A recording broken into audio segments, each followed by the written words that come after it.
వైఎస్ఆర్ కాంగ్రెస్ పార్టీకి చెందినటువంటి ఎంపీలు కూడా అడ్డుకునే ప్రయత్నం చేశారు పార్లమెంట్లో. దీన్ని ఎలా చూడాలి? ఆంధ్రప్రదేశ్లో ఉన్నటువంటి ఎంపీలు ఈ విధంగా బిహేవ్ చేయడం, వాళ్ళని ఇక్కడ అడ్డుకోవాలండి ప్రజలు. వాళ్ళని మన రాష్ట్రంలో అడుగుపెట్టనేకూడదు.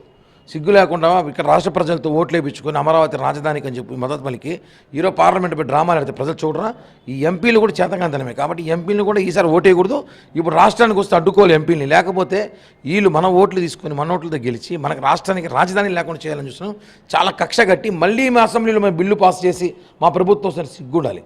ఇప్పటికే కింద మీద పడి ఏదో ఒకటి చేసుకొని రాజధాని డెవలప్ చేసుకుంటా ఉంటే మళ్ళీ నేను వచ్చి రాజధాని ఆపుతానని ఎవరిని బెదిరిస్తున్నారు? ఇంక జగన్ రావాలి. ఉన్నప్పుడు అసెంబ్లీకి బొమ్మని చెప్పండి. ఇప్పుడు అసెంబ్లీకి రాడు, ఇంకెప్పుడో వస్తాడంట, అప్పుడు వస్తాడంట. ఇవన్నీ ఎవరు చెప్తారు? ఈ జోకులంతా చెప్తున్నాం కదా. జగన్మోహన్ రెడ్డి మానసిక పరిస్థితి సరిగా లేదు. ఆయనకే కాదు, ఆయన వ్యాపార సంస్థల వాళ్ళకి కూడా సరిగా లేవు. వాళ్ళ పార్టీ కార్యకర్తలు అందరూ కూడా నిన్న జగన్మోహన్ రెడ్డి ప్రెస్ మీట్తో ప్రతి ఒక్కరు డీలా పడిపోయారు. ఏం మాట్లాడాలి తెలియక ఆ మావి గన్ ప్రాంతంలో ఉన్న వైన్ షాపులో తిరుగుతున్నారు అందరూ. గతంలో 5 సంవత్సరాలు ముఖ్యమంత్రిగా ఉన్నారు జగన్మోహన్ రెడ్డి గారు.